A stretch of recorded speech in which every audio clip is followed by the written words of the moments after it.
Hello everyone, ಈ ಒಂದು video ಯಾರೆಲ್ಲ ಲ್ಯಾಂಡ್ ಸರ್ವೇರ್ ನೋಟಿಫಿಕೇಶನ್ಗಾಗಿ ವೆಯ್ಟ್ ಮಾಡ್ತಿದ್ದೀರಾ ಹಾಗೂ ಯಾರೆಲ್ಲ ಲ್ಯಾಂಡ್ ಸರ್ವೇರಿನ ಹೊಸ ಸಿಎಂಡರ್ ರೂಲ್ಸ್ಗಾಗಿ ವೆಯ್ಟ್ ಮಾಡ್ತಿದ್ದೀರಾ ಅವ್ರಿಗೆ ಯೂಸ್ಫುಲ್ ಆಗುವಂಥ ಒಂದು ವಿಡಿಯೋ ಆಗಿರುತ್ತೆ. ಇದರ ಜೊತೆಗೆ ಯಾರೆಲ್ಲ ಕಾಂಪಿಟೇಟಿವ್ ಎಕ್ಸಾಮ್ಸ್ಗೆ ಪ್ರಿಪೇರ್ ಆಗ್ತಿರುವಂಥ ಟೆಕ್ನಿಕಲ್ ಆಸ್ಪಿರೆಂಟ್ಸ್ ಇದ್ದಾರೆ, ಅದು ಇಂಜಿನಿಯರಿಂಗ್ ಅಥವಾ ಡಿಪ್ಲೊಮಾ ಕಂಪ್ಲೀಟ್ ಮಾಡ್ಕೊಂಡಿರುವಂಥ ಆಸ್ಪಿರೆಂಟ್ಸ್ ಇದ್ದಾರೆ, ಸೊ ಅವ್ರಿಗೂ ಯೂಸ್ಫುಲ್ ಆಗುವಂಥ ಒಂದು ಇಂಪಾರ್ಟೆಂಟ್ ವಿಡಿಯೋ ಅಂತ ಅನ್ಬೋದು. ಸೊ ಸಾಕಷ್ಟು ದಿನಗಳಿಂದ ಸಾಕಷ್ಟು ನೋಟಿಫಿಕೇಶನ್ಸ್ಗಾಗಿ ವೆಯ್ಟ್ ಮಾಡ್ತಾ ಇದ್ದೀರಾ. ಅಂದರೆ ಈಗಾಗಲೇ ನಿಮ್ಗೆ ಗೊತ್ತಿರುವಂಥ 72,000 ವೇಕೆನ್ಸೀಸ್ನ ಮುಂದಿನ ದಿನಗಳಲ್ಲಿ ರಿಕ್ರೂಟ್ಮೆಂಟ್ ಮಾಡ್ಕೊಳ್ತೀವಿ ಅಂತೇಳಿ ಸರ್ಕಾರದಿಂದ ಒಂದು ಘೋಷಣೆಯೂ ಬಂದಿದೆ. ಸೊ ಮುಂದಿನ ದಿನಗಳಲ್ಲಿ ಈ 72,000ಕ್ಕೆ ಸಂಬಂಧಪಟ್ಟಂತೆ KPSU ಮತ್ತು KE ಏನು ತಮ್ಮ ಒಂದು ಕ್ಯಾಲೆಂಡರ್ನ ಎಕ್ಸಾಮಿನೇಷನ್ ಕ್ಯಾಲೆಂಡರು ಯಾವ್ಯಾವ ಡಿಪಾರ್ಟ್ಮೆಂಟಿಂದ ಎಷ್ಟೆಷ್ಟು ವೇಕೆನ್ಸೀಸ್ ಬರುತ್ತೆ ಅನ್ನೋದ್ರ ಬಗ್ಗೆ ಒಂದು ಕ್ಯಾಲೆಂಡರ್ನೂ ಬಿಡ್ತಾರೆ. ಹಾಗೂ ಅದರ ಒಂದು ಎಕ್ಸಾಮಿನೇಷನ್ ಡೇಟ್ಸ್ ಇರ್ಬೋದು, ನೋಟಿಫಿಕೇಷನ್ಸ್ ಇರೋದು ಮುಂದಿನ ದಿನಗಳಲ್ಲಿ ಇವುಗಳನ್ನೆಲ್ಲ KPSC ಮತ್ತು KE ತಮ್ಮ ವೆಬ್ಸೈಟ್ಸಲ್ಲಿ ಅಪ್ಡೇಟ್ನ ಕೊಡ್ತಾರೆ. ಸೊ ಈಗ ಇದರ ಜೊತೆಗೆ ಕಳೆದ ಒಂದು 15-20 ದಿನಗಳ ಕೆಳಗಡೆ ಈ ಒಂದು ಲ್ಯಾಂಡ್ ಸರ್ವೇರ್ ನೋಟಿಫಿಕೇಶನ್ ಸಂಬಂಧಪಟ್ಟಂತೆ ಒಂದು ಹೊಸ C&R ರೂಲ್ಸ್ನ ಡ್ರಾಫ್ಟ್ ಮಾಡಿ ರಿಲೀಸ್ ಮಾಡಿರ್ತಾರೆ. ಸೊ ಆ C&R ರೂಲ್ಸು ಸಾಕಷ್ಟು ಜನಕ್ಕೆ ಫೇವರಬಲ್ ಆಗಿರುತ್ತೆ, ಇನ್ನು ಕೆಲವರಿಗೆ ಅನ್ಫೇವರಬಲ್ ಆಗಿರುತ್ತೆ. ಸೊ ಈಗ ಆ ಒಂದು ಹೊಸ C&R ರೂಲ್ಸ್ ಮೇಲೆ ಸಾಕಷ್ಟು ಜನ ಸ್ಟೂಡೆಂಟ್ಸು ಅಬ್ಜೆಕ್ಷನ್ಸ್ನು ರೈಸ್ ಮಾಡಿರ್ತಾರೆ. ಸೊ ಆ ಅಬ್ಜೆಕ್ಷನ್ಸ್ನ ನಮ್ಮ ಡಿಪಾರ್ಟ್ಮೆಂಟ್ನವರು ಅಂದರೆ ಲ್ಯಾಂಡ್ ಸರ್ವೇರ್ ಡಿಪಾರ್ಟ್ಮೆಂಟ್ನವರು ಒಂದು ಸಲ ವೆರಿಫೈ ಮಾಡಿ ಈಗ ಅಪ್ಡೇಟೆಡ್ C&R ರೂಲ್ಸ್ನ ಜನರಲ್ ಪಬ್ಲಿಕ್ಗೆ ರಿಲೀಸ್ ಮಾಡಿದ್ದಾರೆ. ಸೊ ನೋಡೋಣ ಈಗ ಈ ವಿಡಿಯೋದಲ್ಲಿ ನಾನು ಈ ಲ್ಯಾಂಡ್ ಸರ್ವೇರ್ಗೆ ಸಂಬಂಧಪಟ್ಟಂತೆ ಹೊಸ C&R ರೂಲ್ಸ್ ಏನಿದೆ, ಸೊ ಹೊಸ ಡ್ರಾಫ್ಟ್ ಕಾಪಿ ಏನು ನಮಗೆ ಹೇಳ್ತಾ ಇದೆ ಅಂತಲೇ ಅನ್ನೋದನ್ನು ನಾನು ಈ ವಿಡಿಯೋದಲ್ಲಿ ನಿಮ್ಗೆ ತೋರಿಸ್ತೀನಿ. ಸೊ ಯಾರೆಲ್ಲ ಕಾಂಪಿಟೇಟಿವ್ ಎಕ್ಸಾಮ್ಸ್ಗೆ ಪ್ರಿಪೇರ್ ಆಗ್ತಿದ್ದೀರಲ್ಲ, ಟೆಕ್ನಿಕಲ್ ಆಸ್ಪಿರೆಂಟ್ಸ್ ಇಂಜಿನಿಯರಿಂಗ್ ಮತ್ತು ಡಿಪ್ಲೊಮಾ, ಅವ್ರಿಗೆ ಇದೊಂದು ಗುಡ್ ಆಪರ್ಚುನಿಟಿ ಅಂತ ಅನ್ಬೋದು. ಹಾಗೂ ಕಳೆದ ಬಾರಿ ಏನು ಲ್ಯಾಂಡ್ ಸರ್ವೇರ್ ಬಿಟ್ಟಿದ್ರು ಅದರಲ್ಲಿ PU ಆಸ್ಪಿರೆಂಟ್ಸ್ಗೆ ಎಲಿಜಿಬಲ್ ಇತ್ತು, ಬಟ್ ಈಗ ಆ ಒಂದು PU ಆಸ್ಪಿರೆಂಟ್ಸ್ಗೆ ಒಂದು ಸ್ಯಾಡ್ ನ್ಯೂಸ್ ಇದೆ. ನೋಡೋಣ ಏನಿದೆ ಡ್ರಾಫ್ಟ್ ಕಾಪಿಯಲ್ಲಿ ಅಂತೇಳಿ. ಸೊ ಪ್ರೀವಿಯಸ್ ಆಗಿನೂ ಏನು ಮಾಡಿದ್ರು, ಇಂಜಿನಿಯರಿಂಗ್, BSc ಮತ್ತು ಡಿಪ್ಲೊಮಾದವ್ರಿಗೆ ಎಲಿಜಿಬಲ್ ಕೊಟ್ಟಿದ್ರು, ಅದರಲ್ಲೂ ಸಿವಿಲ್ ಆಗಿರಬೇಕು. ಅದೇ ಇಂಜಿನಿಯರಿಂಗ್ ಅಲ್ಲಾದರೆ ಇಂಜಿನಿಯರಿಂಗ್ ಆಗಲಿ ಡಿಪ್ಲೊಮಾ ಆಗಲಿ EC ಮತ್ತು ಕಂಪ್ಯೂಟರ್ ಸೈನ್ಸ್ ಹಾಗೂ ಇನ್ಫಾರ್ಮೇಷನ್ ಟೆಕ್ನಾಲಜಿ ಅವರಿಗೆ ಎಲಿಜಿಬಲ್ನ ಕೊಟ್ಟಿದ್ರು. BSc ಅವ್ರಿಗೂ ಎಲಿಜಿಬಿಲಿಟಿನ ಕೊಟ್ಟಿದ್ರು, ಬಟ್ PUCಗೆ ಮತ್ತು ITA ಎಲಿಜಿಬಿಲಿಟಿನ ಕೊಟ್ಟಿರಲಿಲ್ಲ. ಸೊ ಇದಕ್ಕೆ ಸಂಬಂಧಪಟ್ಟಂತೆ ಸಾಕಷ್ಟು ಜನ ಅಬ್ಜೆಕ್ಷನ್ನ ರೈಸ್ ಮಾಡಿರ್ತಾರೆ. ಸೊ ಈಗ ಅಫಿಷಿಯಲ್ ಡಾಕ್ಯುಮೆಂಟ್ ಬಂದಿರುತ್ತೆ, ಆ ಡಾಕ್ಯುಮೆಂಟ್ನ ನಾನು ನಿಮಗೀಗ ತೋರಿಸ್ತಾ ಹೋಗ್ತಿದ್ದೇನೆ. ಸೊ ಈ ಲ್ಯಾಂಡ್ ಸರ್ವೇರ್ ನೋಟಿಫಿಕೇಶನ್ನ ಒಂದು ಅಫಿಷಿಯಲ್ ಡ್ರಾಫ್ಟ್ ಕಾಪಿನ ನೋಡೋಣ ಈಗ. ಸೊ ನೋಡ್ತಾ ಇರ್ಬೋದು, ಇದು ನಮಗೆ ಅಫಿಷಿಯಲ್ ಡ್ರಾಫ್ಟ್ ಕಾಪಿ. ನೀವು ಡೇಟ್ನು ನೋಡ್ತಾ ಇರ್ಬೋದು ಅನಿಸುತ್ತೆ, ಡೇಟ್ನು ನಿಮಗೆ ಕಾಣ್ತಾ ಇರಬೇಕು. ಸೊ ಈ ಕಾಪಿ ನಿಮಗೆ ಅಫಿಷಿಯಲ್ ಡಾಕ್ಯುಮೆಂಟ್ ಆಗಿರುತ್ತೆ. ಸೇಮ್ ಡೇಟ್ನು ನೋಡ್ತಾ ಇರ್ಬೋದು, 30/6/2026ಕ್ಕೆ ಬಂದಿರುವಂಥ ಡಾಕ್ಯುಮೆಂಟ್ ಆಗಿರುತ್ತೆ. ಇದು ಅಂದರೆ ನಿನ್ನೆ ಬಂದಿರುವಂಥ ಡಾಕ್ಯುಮೆಂಟು.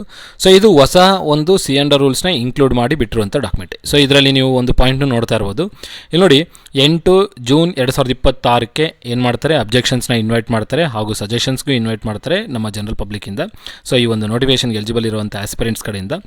ಸೊ ಅದು 15 ದಿನ ಕಾಲಾವಕಾಶ ಕೊಟ್ಟಿರ್ತಾರೆ. ಆ ಕಾಲಾವಕಾಶದಲ್ಲಿ ಏನು ಅಬ್ಜೆಕ್ಷನ್ಸ್ನ ರಿಸೀವ್ ಮಾಡ್ತಾರೆ ಡಿಪಾರ್ಟ್ಮೆಂಟ್ನವರು, ಅವುಗಳನ್ನ ಗೋತ್ರೂ ಆಗಿ ಈಗ ಈ ಒಂದು ಹೊಸ ಗ್ಯಾಜೆಟೆಡ್ ಒಂದು ಡ್ರಾಫ್ಟ್ ಕಾಪಿನ ಬಿಟ್ಟಿರ್ತಾರೆ. ಸೊ ಈ ಡ್ರಾಫ್ಟ್ ಕಾಪಿ ನಮ್ಗೆ ಏನು ಹೇಳುತ್ತೆ ಅಂದರೆ ಯಾರೆಲ್ಲ ಎಲಿಜಿಬಲ್ ಇದ್ದಾರೆ, ಎಷ್ಟು ವೇಕೆನ್ಸೀಸ್ ಮುಂದಿನ ದಿನಗಳಲ್ಲಿ ಬರುತ್ತೆ ಅನ್ನೋದ್ರ ಬಗ್ಗೆ ಒಂದು ಡೀಟೇಲ್ನ ಹೇಳ್ಕೊಡುತ್ತೆ. ಸೊ ನೋಡೋಣ ಒಂದೊಂದಾಗಿ. ನಾನು ನಿಮಗೆ ಈ ಡಾಕ್ಯುಮೆಂಟಲ್ಲಿ ಎಲ್ಲ ಡಿಪಾರ್ಟ್ಮೆಂಟ್ ತೋರಿಸ್ತಾ ಹೋಗಲ್ಲ, ಅಂದರೆ ಇಲ್ಲಿ ಸಾಕಷ್ಟು ಪೋಸ್ಟ್ಗಳಿಗೆ ಒಂದು ಡ್ರಾಫ್ಟ್ ಕಾಪಿನ ಬಿಟ್ಟಿರ್ತಾರೆ. ನೋಡ್ತಾ ಇರ್ಬೋದು ಇಲ್ಲಿ ನೋಡಿ, commissioner surveyor settlement and land records, ಅದಕ್ಕೆ ಇಲ್ಲಿ ನೋಡಿ ಇನ್ನೊಂದು, ಇಲ್ಲಿ ಯಾವ ಕಾಲಮ್ನಲ್ಲಿ ಏನಿದೆ ಅನ್ನೋದೊಂದು ಡೀಟೇಲ್ ತಿಳ್ಕೊಳ್ಬೇಕು. ಸೊ ಮೊದಲು ಯಾವ ಪೋಸ್ಟ್ಗೆ ಪರ್ಮನೆಂಟಾ ಟೆಂಪ್ರವರಿನಾ ಅಂತ ಅನ್ನೋದೊಂದು ಡೀಟೇಲ್ ಇದೆ ನೋಡಿ, ಟೆಂಪ್ರವರಿನಾ ಪರ್ಮನೆಂಟ್ ಅಂತೇಳಿ ಎಷ್ಟು ಟೋಟಲ್ ವೇಕೆನ್ಸೀಸ್ ಇದೆ. ಸೊ ಫಸ್ಟ್ ಕಾಲಮ್ ಪರ್ಮನೆಂಟ್ ಇರೋದು, ಸೆಕೆಂಡ್ ಕಾಲಮ್ ಇರೋಂಥದ್ದು ಯಾವುದು ಟೆಂಪ್ರವರಿ ಪೋಸ್ಟ್ಗಳದ್ದು. ಸೊ ಓವರ್ ಆಲ್ ಎಷ್ಟಿದ್ದಾವೆ, ಅದಕ್ಕೆ ಬೇಕಾಗಿರುವಂಥ ಪೇ ಸ್ಕೇಲು ಮತ್ತು ಏನು ಕ್ವಾಲಿಫಿಕೇಷನ್ ಅನ್ನೋದ್ರ ಬಗ್ಗೆ ಕೊಟ್ಟಿರ್ತಾನೆ. ಸೊ ಇಲ್ಲಿ ನೋಡಿ, ನೀವು ಟೆಕ್ನಿಕಲ್ ಡಿಪಾರ್ಟ್ಮೆಂಟ್ ನೋಡ್ತಾ ಇರ್ಬೋದು, ಟೆಕ್ನಿಕಲ್ ಕಾರ್ಡರು, ಅಡಿಷನಲ್ ಡೈರೆಕ್ಟರು ಇರ್ಬೋದು, ಲ್ಯಾಂಡ್ ಸರ್ವೇರ್ ನೋಡಿ ಮೊತ್ತ 4020 ವೇಕೆನ್ಸೀಸ್ ಇರುವಂಥದ್ದು. ಇವೆಲ್ಲ ಪರ್ಮನೆಂಟ್, ಟೆಂಪ್ರವರಿ ಎಲ್ಲ ಪರ್ಮನೆಂಟ್ಗೆ ಇಷ್ಟು ವೇಕೆನ್ಸೀಸ್ ಇದೆ. ಸೊ ನಿಮಗೆ ಓವರ್ ಆಲ್ ಆಗಿ ಈಗ ಬಂದರೆ 1000 ವೇಕೆನ್ಸೀಸು ಬರ್ಬೋದು, 1000 ಮೇಲೇನೂ ಬರುವ ಚಾನ್ಸಸ್ ಇದೆ, ಬಟ್ ಮಿನಿಮಮ್ ಅಂತೂ 1000 ಬಂದೇ ಬರುತ್ತೆ. ಸೊ ಬೇಸಿಕ್ ಪೇ ನೋಡ್ಕೊಳ್ಳೋದಾದರೆ 37,500 ರೂಪಾಯಿ ಇದೆ. ಸೊ ಪ್ರೀವಿಯಸ್ ಆಗು ಇಷ್ಟೇ ಸ್ಕೇಲ್ ಇತ್ತು, ಈಗಲೂ ಅಷ್ಟೇ ಇದೆ. ಅಂದರೆ ಹಳೆ ಡಾಕ್ಯುಮೆಂಟ್ಗಿಂತ ಮನೆ ಬಿಟ್ಟಿರೋ C&R ರೂಲ್ಸಲ್ಲಿ ಇದ್ದಂಥ ಡಾಕ್ಯುಮೆಂಟ್ ಇರುವಂಥ ಡೀಟೇಲ್ ಅದಾಗಿರುತ್ತೆ, 37,500 ರೂಪಾಯಿ. ಸೊ ಓವರ್ ಆಲ್ ಆಗಿ ಈ ಒಂದು ಕಂದಾಯ ಇಲಾಖೆಯಿಂದ 7,033 ವೇಕೆನ್ಸೀಸ್ ಆಗಿರುತ್ತೆ.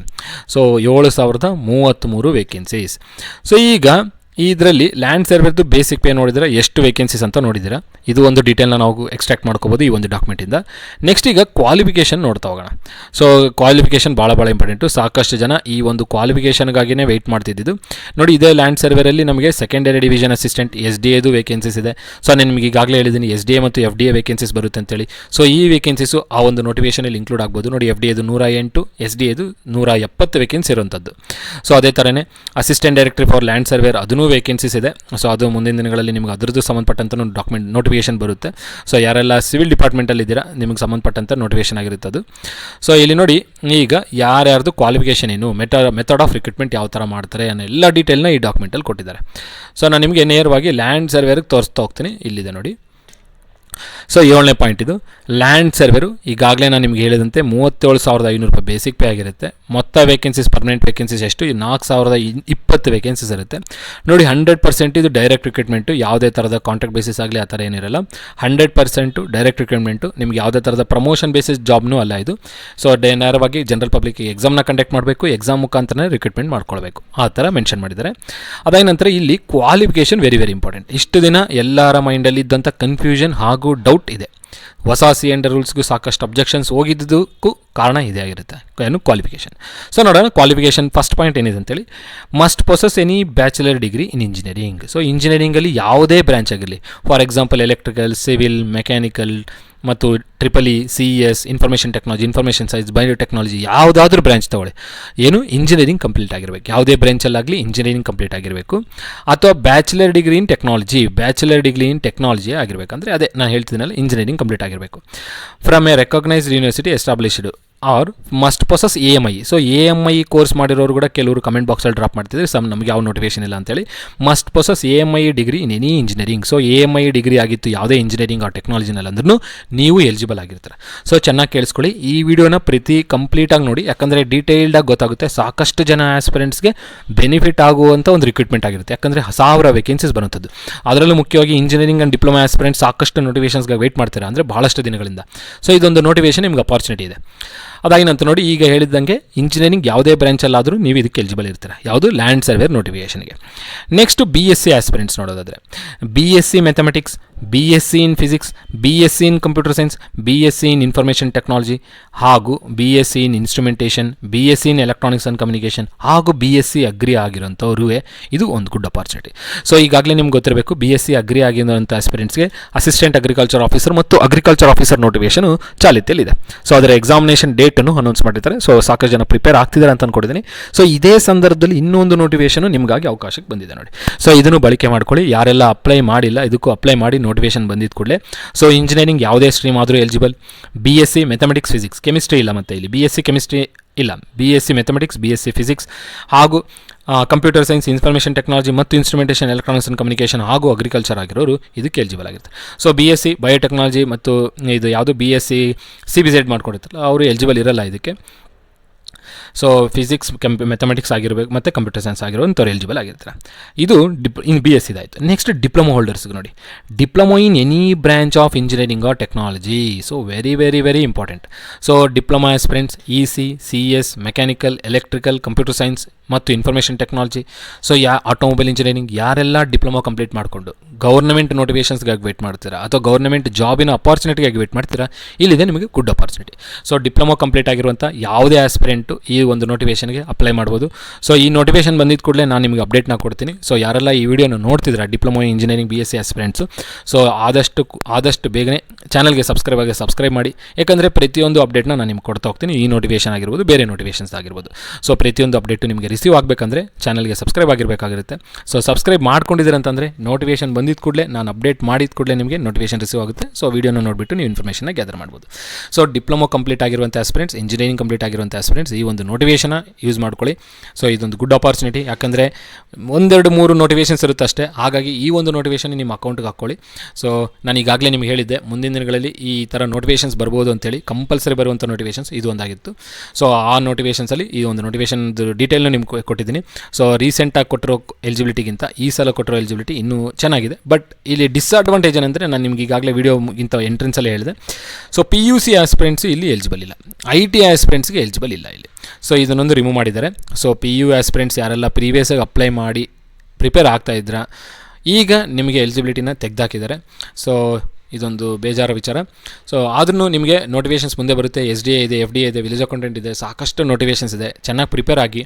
ಈ ನೋಟಿಫಿಕೇಷನ್ ಇಲ್ಲಾಂದರೆ ಇನ್ನೊಂದು ನೋಟಿಫಿಕೇಷನ್ ನಿಮಗೆ ಬೆನಿಫಿಟ್ ಆಗುತ್ತೆ. ಮತ್ತು ಹಾಸ್ಟೆಲ್ ವಾರ್ಡನ್ನು ಸಾಕಷ್ಟು ನೋಟಿಫಿಕೇಷನ್ಸ್ ಬರ್ತಿದೆ. 72,000 ವೇಕೆನ್ಸೀಸಲ್ಲಿ ಆಲ್ಮೋಸ್ಟ್ 50% ವೇಕೆನ್ಸೀಸ್ PUC ಕಂಪ್ಲೀಟ್ ಆಗಿರೋಂಥ ಎಲಿಜಿಬಿಲಿಟಿ ಇರುವಂಥ ನೋಟಿಫಿಕೇಷನ್ಸ್ ಇದ್ದಾವೆ. ಸೊ ಹಾಗಾಗಿ ನೀವು ಪ್ರಿಪೇರ್ ಆದರೆ ನಾಳೆ ಅಥವಾ ನಾಡ್ದು ಯಾವುದೋ ಒಂದು ನೋಟಿಫಿಕೇಷನ್ ನಿಮ್ಮ ಹೆಸರನ್ನ ನೀವು ನೋಡ್ಬೋದು. ಬಟ್ ಈ ನೋಟಿಫಿಕೇಷನಲ್ಲಿ ಡಿಪ್ಲೊಮೊ ಇಂಜಿನಿಯರಿಂಗ್ BSc ಆಸ್ಪಿರೆಂಟ್ಸ್ಗೆ ಎಲಿಜಿಬಿಲಿಟಿನ ಕೊಟ್ಟಿದ್ದಾರೆ. ಸೊ ಈ ನೋಟಿಫಿಕೇಷನ್ನ ನೀವು 3 ಟ್ರೇಡ್ನವರು ಅಥವಾ ನೀವು 3 ಬ್ರಾಂಚ್ನವರು ಯೂಸ್ ಮಾಡ್ಕೊಳ್ಬೇಕಂತೇಳಿ ನನ್ನ ರಿಕ್ವೆಸ್ಟ್. ಅದಾಗಿ ನಂತರ ಎಕ್ಸಾಮಿನೇಷನ್ ಪ್ಯಾಟ್ರನ್ ಇದೆಲ್ಲ ನಾವು ನೋಡ್ಕೊಳ್ಳೋದಾದರೆ, ಸೊ ಈಗಾಗಲೇ ನಾನು ನಿಮಗೆ ಹೇಳಿದ್ದೆ ಎಕ್ಸಾಮಿನೇಷನ್ ಪ್ಯಾಟ್ರನ್ನು ಪ್ರೀವಿಯಸ್ ಆಗಿ ನೋಟಿಫಿಕೇಷನ್ ಮಾಡಿದಾಗ ನಾನು ಈಗಾಗಲೇ ಸಾಕಷ್ಟು ವೀಡಿಯೋಸನ್ನು ಅಪ್ಲೈ ಮಾಡಿದ್ದೀನಿ. ಮುಂದೆ ಅಫಿಷಿಯಲ್ ನೋಟಿಫಿಕೇಷನ್ ಬಂದಿದ್ದ ಕೂಡಲೇ ಇದರ ಒಂದು ಸಂಬಂಧಪಟ್ಟಂಥ ಡೀಟೇಲ್ಸ್ ಇದೇನಂತರ ಕಂಟೆಂಟ್ನು ಅಪ್ಲೋಡ್ ಮಾಡ್ತಾ ಹೋಗ್ತೀನಿ. ನೋಡಿ, ಇದಕ್ಕೆ ಲ್ಯಾಂಡ್ ಸರ್ವೆ ನೋಟಿಫಿಕೇಷನ್ಗೆ 2 ಪೇಪರ್ ಇರುತ್ತೆ, ಪೇಪರ್ 1 ಪೇಪರ್ 2 ಅಂತೇಳಿ. Paper 1 paper 2.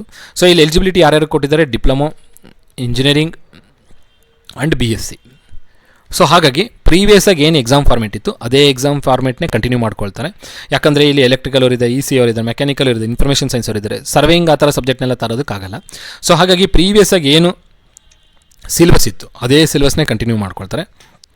ಸೊ ಇಲ್ಲಿ ನೋಡಿ, ಡಿಪ್ಲೊಮೊ BE BSc ಎಲಿಜಿಬಿಲಿಟಿ ಕೊಟ್ಟಿರೋ ಕಾರಣ ಇಲ್ಲಿ PUCಗೆ ಮತ್ತು BScಗೆ ಇವೆರಡರ ಮಧ್ಯದಲ್ಲಿ ಲೆವೆಲ್ ಆಫ್ ಕ್ವಶನಿಂಗ್ ಇರುತ್ತೆ. ಸೊ ಚೆನ್ನಾಗಿ ಪ್ರಿಪೇರ್ ಆಗಿ. ಪೇಪರ್ ಸ್ವಲ್ಪ ಟಫ್ನೂ ಬರ್ಬೋದು. ಸೊ ಅಂದರೆ ಪೇಪರ್ 1 ಜನರಲ್ ಸ್ಟಡೀಸ್ ಪೇಪರ್ ಆಗಿರುತ್ತೆ, ಪೇಪರ್ 2 ಸ್ಪೆಸಿಫಿಕ್ ಪೇಪರ್ ಆಗಿರುತ್ತೆ. ಸ್ಪೆಸಿಫಿಕ್ ಪೇಪರಲ್ಲಿ ಏನೇನಿರುತ್ತೆ ಅಂದರೆ ಮ್ಯಾಥಮೆಟಿಕ್ಸ್ 70% ಆಫ್ ಪೋರ್ಷನ್ ಇರುತ್ತೆ, ಅಂದರೆ 70 ಮಾರ್ಕ್ಸ್, 70 ಕ್ವಶನ್ಸ್ ಇರುತ್ತೆ. ಫಿಸಿಕ್ಸ್ 20 ಕ್ವಶನ್ಸ್ ಇರುತ್ತೆ. ಜಿಯೋಗ್ರಫಿ 10 ಕ್ವಶನ್ಸ್ ಇರುತ್ತೆ. ಸೊ 70 ಕ್ವಶನ್ಸ್ ಮ್ಯಾಥಮೆಟಿಕ್ಸಿಂದ, ಮತ್ತು ಫಿಸಿಕ್ಸಿಂದ 20 ಕ್ವಶನ್ಸ್, ಜಿಯೋಗ್ರಫಿಯಿಂದ 10 ಕ್ವಶನ್ಸ್.